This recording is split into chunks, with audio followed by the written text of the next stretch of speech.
dust in the universe to the waters in the womb I surf. I'm the all in all, from the atoms that exist in the sun to the atom that's in Genesis 1.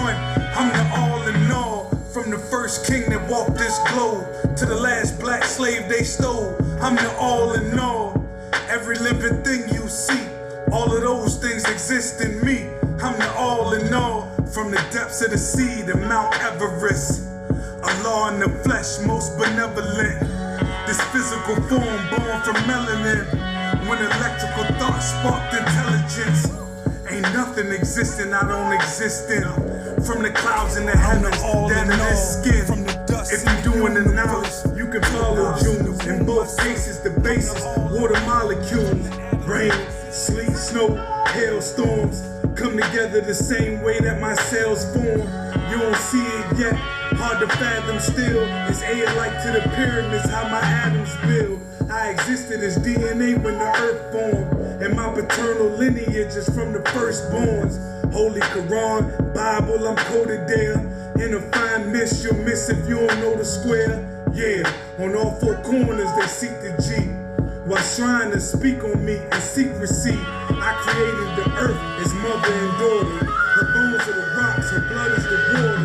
Yeah. Her skin is the crust, her heart is the core. Yeah. I planted the seeds, I parted the shores. Yeah. Emitted my light, she saw the corona. Original man, maker, I'm the all in all. From the dust in the universe to the waters in the womb I surf. I'm the all in all. From the atoms that exist in the sun to the atom that's in Genesis 1. I'm the all in all. From the first king that walked this globe to the last black slave they stole. I'm the all in all. Every living thing you see, all of those things exist in me. I'm the all in all. Supreme team, dominant gene, God in the physical. Rose from the bowels of hell, pardon my visual.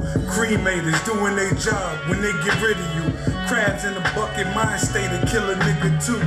Civil wars in the hood, letting hammers dance. Playing with them pieces of steel, attract the ambulance. Or a prison bid, now your daughter's sick. Ain't nothing gangsta about leaving your seeds fatherless. So I study self and subtracted crime. It takes supreme mathematics to heal a grafted mind. For the 2 and the 3, you need the 1. The only way to get to the Father is through the Son. I met a lot of dudes when they used to shit. They come and go every day. I'm getting used to it. Far as self-go, I'm planted on the square. They on the light to a law. They planted over there. They don't respect the history. They don't respect the day. AKA God Destroyer.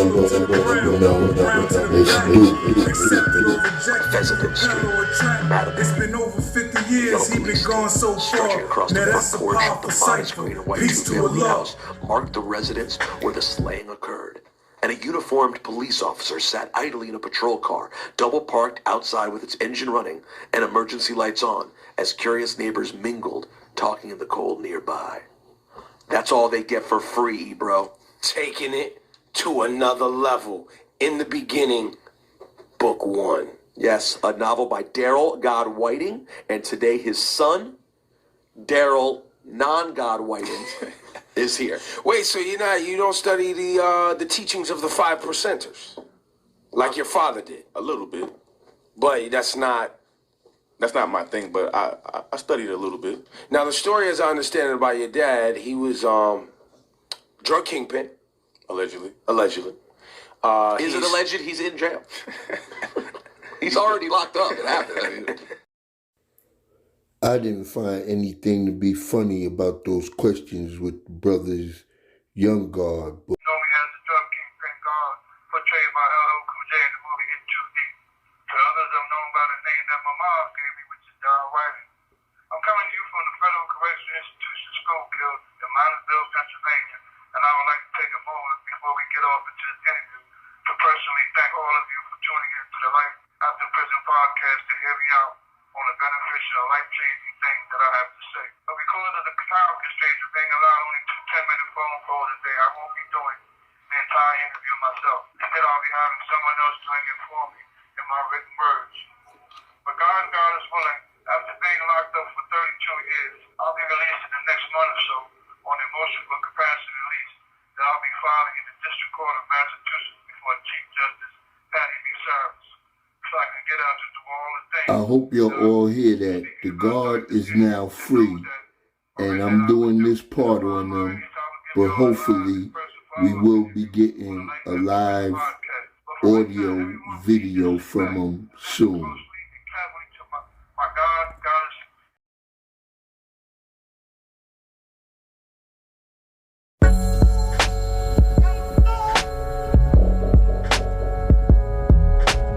Told him that I was mad at him and his cousin for selling their own cocaine with mine and was going to kill them. So thinking that I still had a beef with the dude, which I didn't, they killed him thinking that would win favor with me and stop me from killing them.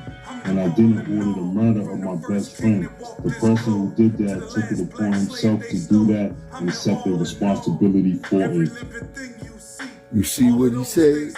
He didn't order the murder of his best friend, and that they took it upon themselves to do that murder without his consent. Okay, the movie In Too Deep is supposed to be based on a true story. How much was it true, and did you receive any money from it? I never seen a whole movie from the beginning to end because they canceled the station that plays it. But me and Jay Reed were not cool like that. Only spoke with him a few times. His handler testified that he said he was afraid of me and wouldn't wear a wire because when he came around me with the person that he was dealing with, I would have him patted down for a wire.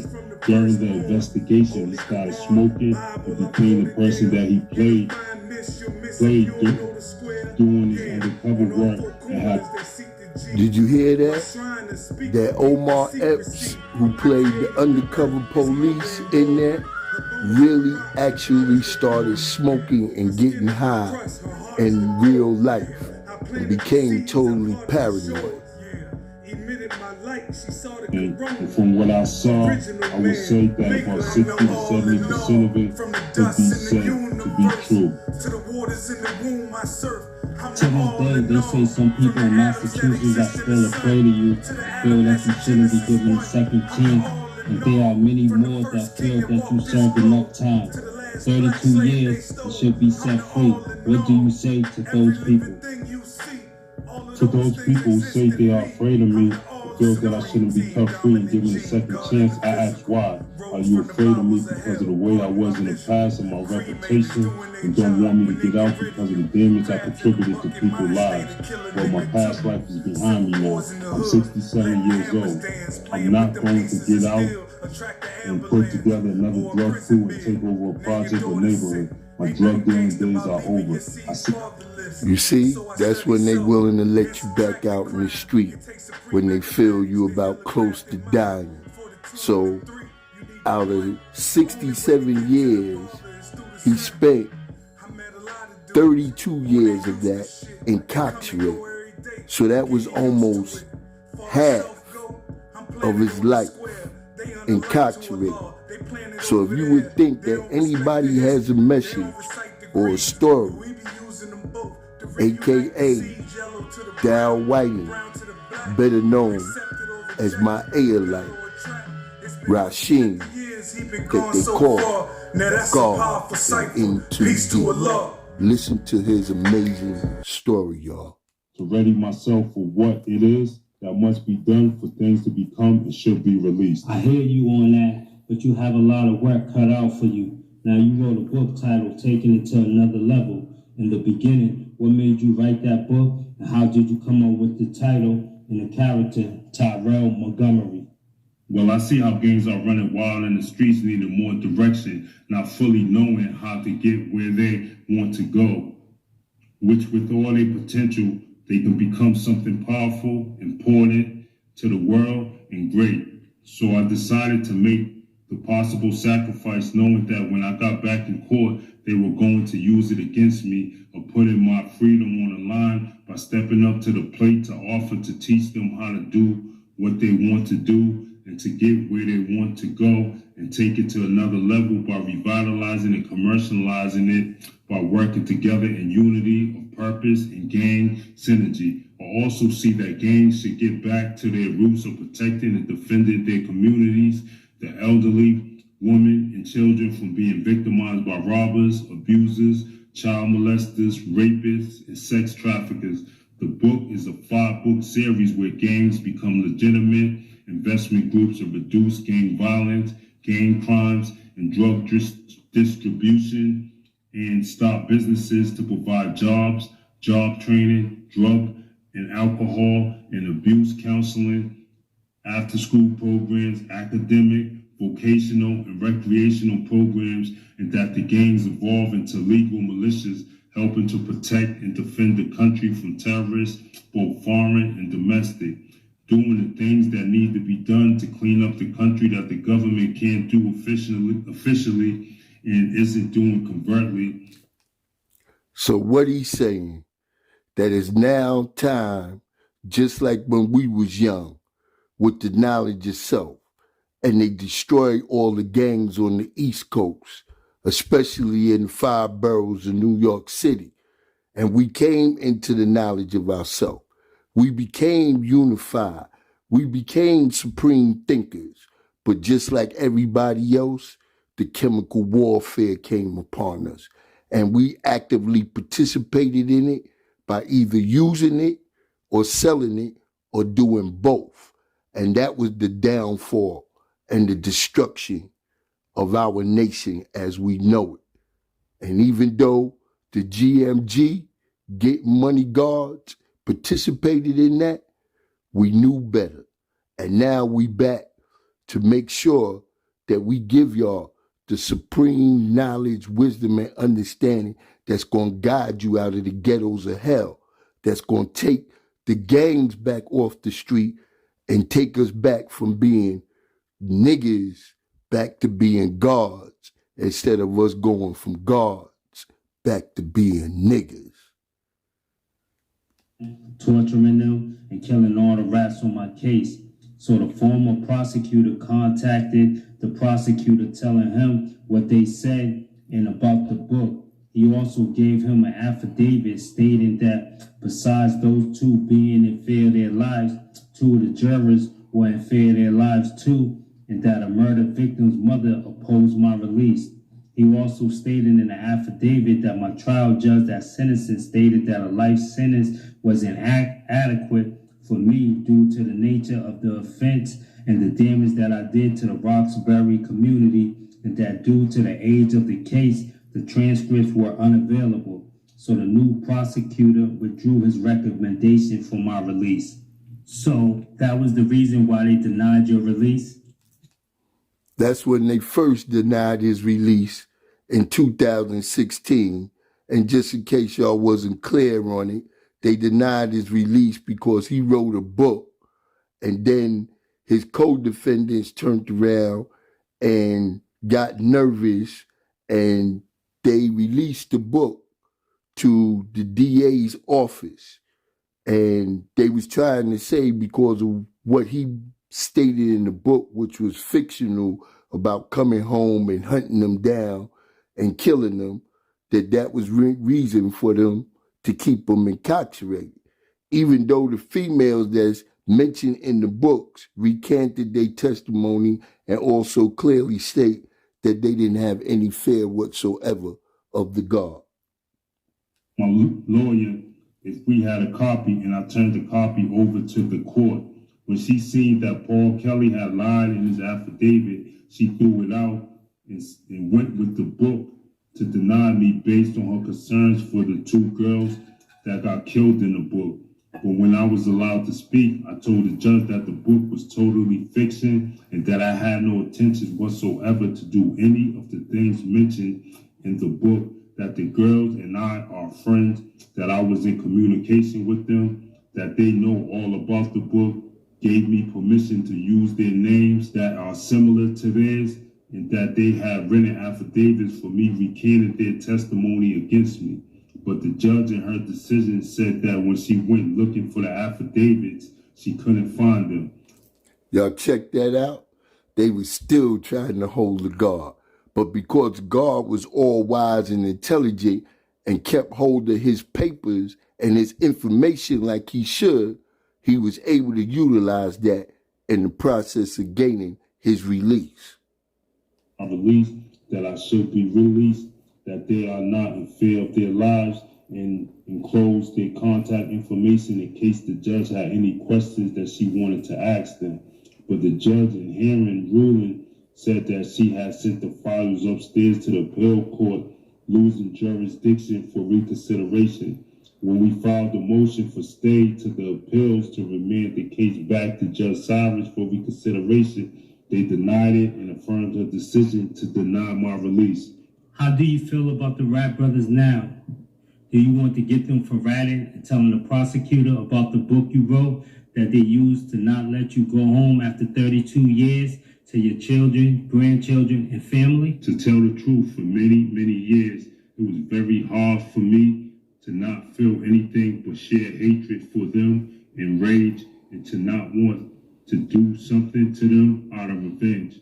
But I'm a renewed man, now practicing the commandment of having freedom from resentment under the experience of wrong towards them, and look at what they did to me as God's will, and that if it was not for them causing me to do all this time, I wouldn't have caused more damage, pain, and suffering to individuals, families, and communities than I did, and I might have even gotten killed. Did you hear that?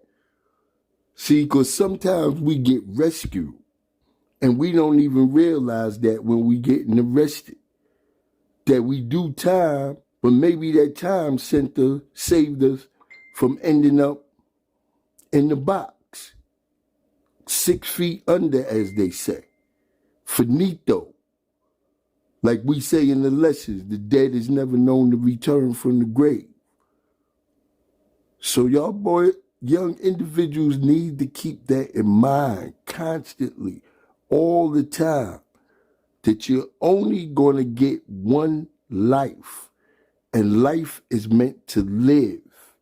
It's not meant to destroy, kill, disrespect, or throw away. Let us use their apartments because I will refurnish them with all new furniture. The U.S. attorney found out about me when the Boston Police Department went to them for help because they couldn't bust us.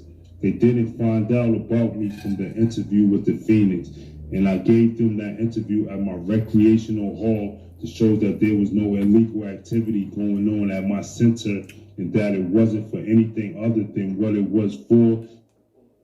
That's the same center that you see in Too Deep when LL Cool J is portraying how much he takes care of the neighborhood while he still is enforcing death, destruction, murder, drug dealing, and everything else. So the God is giving you the real deal to what took place, not the movie, but the real live action of living that reality. It's saying that he would take cocaine for it. Originally, the kid hooked him up with his people, and after a few buys from them, one of the rap brothers who ran my barbershop that was next door cut into him one day while he was in a video store, overheard what he was paying for ounces while making arrangements with the Boston kid for another buy from his people, and told him that he could get it for him for $1,000 cheaper from his people, and took him down to the projects to cop so he could make $100 from him for doing it. I read that you were quite a philanthropist, giving back to the projects and community. Tell us about that. What were some of the things that you did to give back? I would give money to women, men, and children who needed it for food, clothing, to pay bills. Provided summer jobs for kids in the projects, cleaning up the hallways and grounds, then take them school shopping at the end of the summer for school clothes and supplies before the start of school. I would have cookouts in the project with music, games, contests, toys, sports equipment for them to play with, basketball courts, football, volleyball, wiffle ball, paddleball, racquetball, soccer, jump rope, and more. I would take 2 to 3 buses from New York and Boston to amusement parks like Riverside, Palisades, Six Flags, and Action Park over the summer. I sponsor Easter egg hunts in Franklin Park with first, second, and third place prizes at my multifunctional hall, Crown Social and Recreational Hall. I gave Halloween and Christmas party with Santa Claus and toy giveaways, free concerts, sponsored costumes, and floats for the Trinidadian Parade, after-school programs, daycare, and alcohol and drug counseling there. No, I wouldn't consider myself to be a womanizer. See, a lot of times that when we in the game, we justify like the New Jack City thing. You know, when Nino gave out the turkeys in the community, you know, we gave out turkeys. I looked out for a lot of, you know, senior citizens that fell short on their Social Security check. I used to come in with stacks of ones and give it to all the little kids that got good grades in the hood and everything else, because it always gave me a sense of, you know, like this title is, you know, was we gangsters and hoodlums and everything else, or was we like Robin Hood, where we felt like we was taken from the poor and that we was doing things that was anti-government, anti-establishment, and for the first time, we was able to make currency like we never made before in our history. Okay, I'm about ready to close out on this, so I'm gonna let the brother give you a little bit of why he say he's a hero. And hopefully, after y'all have been reintroduced to the God again, and it all being that his mind, his will, and the understanding of who he is through nature allowed him to prevail and reach the free cipher again. So I'm looking forward that after this, that I'll be able to get an interview with the God now that he is back in the free cipher, because I know he will do great things because his mind is supreme. In it, it's said that a hero's journey has 3 stages: the departure, the journey, and the return. The departure begins with a radical sweeping away of your old life that opens the way for something new. This initiation often takes all that you have, known your past, your family, your home, your jobs, and your ego identity, and wipes it away, creating a voyage of loss and death that ushers us into a new stage of life. The second stage throws us into a new world where we are pulled by forces we don't understand into an adventure that will fundamentally change our lives. Along the way, you might meet sages, allies, aliens, angels, demons, spirits, monsters, wise women, dragons, and enemies. You may feel that you have gone to heaven or hell, depending on which part of the journey you are in. The third stage is the return. The completion of your journey where you return to the world with new insight, new wisdom, or gift, having gained the power to illuminate and solve the problems of our age. After reading that, I said, whoa, that describes something like what I went through. To me, it was an explanation of what I had experienced. It described what I want to do and what I was going to do. It was letting me know that it was my calling, and a calling that I'm going to answer to the fullest. And with that, I'm going to say peace to the gods and earth. I'm going to say peace to the gangbangers. I'm going to say peace to the young, the cream that will rise to the top. I'm going to say peace to my sisters, the queens out there that struggle every day, being mothers, being sisters, being grandmothers, to help elevate and keep society going. So with that, keep in mind that Allah is the God, always has been, always will be. This is God in them streets. Make sure y'all hit the like button. Make sure y'all hit the subscribe button, and I will keep coming with this supreme content. Peace, God. Glad you home, Rasheem.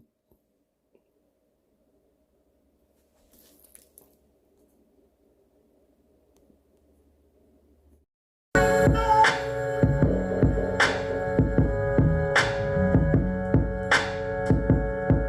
must pay homage to him. I'm the all in all, from the dust in the universe